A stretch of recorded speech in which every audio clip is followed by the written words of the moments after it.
All right, how you guys doing today? We about to get into Acts chapter 23, big Jordan numbers. First things first, though, make sure you like that video, hit a little exit full screen, scroll a little bit, like it, and then full screen it back up. You feel me? So if you guys remember, I told you about my one friend in my ethics class. So I told her, I said, yo, pray a little prayer and ask God to reveal himself to you.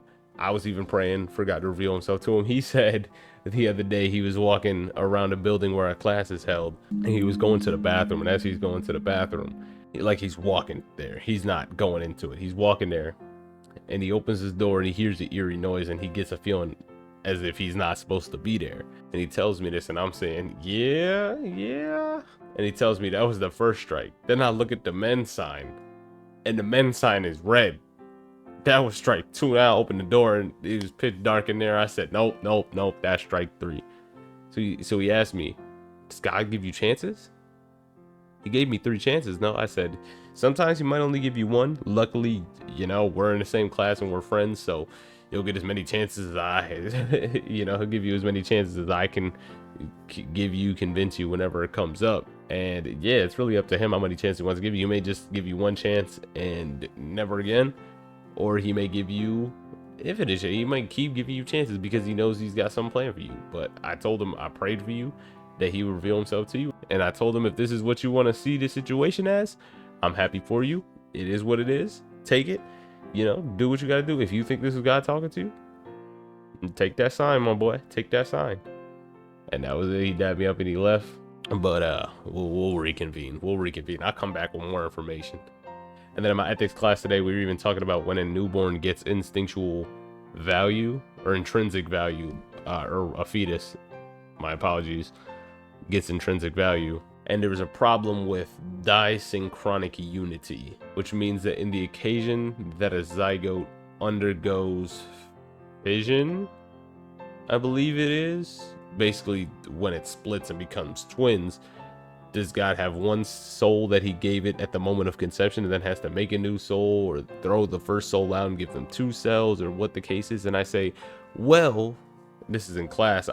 I say in front of everybody, well, technically, God would have already known about the cells that were going to split, so he would have had 2 souls already made. And then he said, well, in the case of fusion, where, they split, but then one absorbs the other, then God would have known that.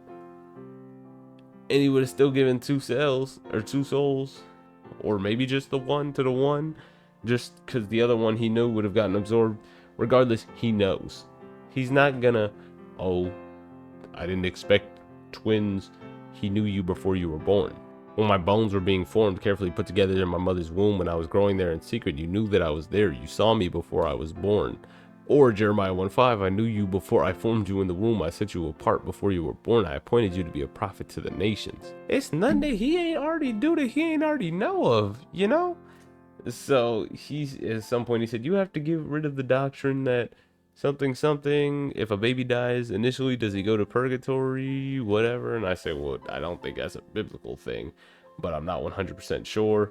And blah, blah, blah, blah, blah. You go to heaven if you're a baby, because you haven't sinned. But also we're told that we're going to forget everything on earth anyway. All I'm seeing concretely for verses as evidence is Isaiah 65:17, for behold, I create new heavens and new earth, the former shall not be remembered nor come into mind. So for right now, I'm gonna go off that. I ain't say that in class, that I don't think we'll remember everything, but I did say that I think we won't remember anything, but it's your soul's nature that's in heaven with God. Not exactly your earthly experiences, but you and your nature that God gave you. Because God made you. If he gave you a soul, he knows exactly, what you're capable of, your nature, your being as a whole, apart from the experiences. Now, try to imagine somebody apart from their human experiences. Imagine somebody and their personality apart from their lived experiences. That's dang near impossible. But with God, all things are possible. So we have to argue now, when do fetuses or zygotes get their intrinsic value? And my argument is going to be at the moment of conception, because you can also argue that cancer cells have intrinsic value at the moment. It's not, oh, you have a cancer cell, all right, it's going to be fine until you know, week 36. Once week 36 comes, then we can get it out of you. No, we're gonna get it out ASAP. Or you're not looking at a cancer cell thinking, oh, it doesn't matter. No, it's a predecessor for what's to come. Just as that zygote is a predecessor for what's to come. That's about to be future life.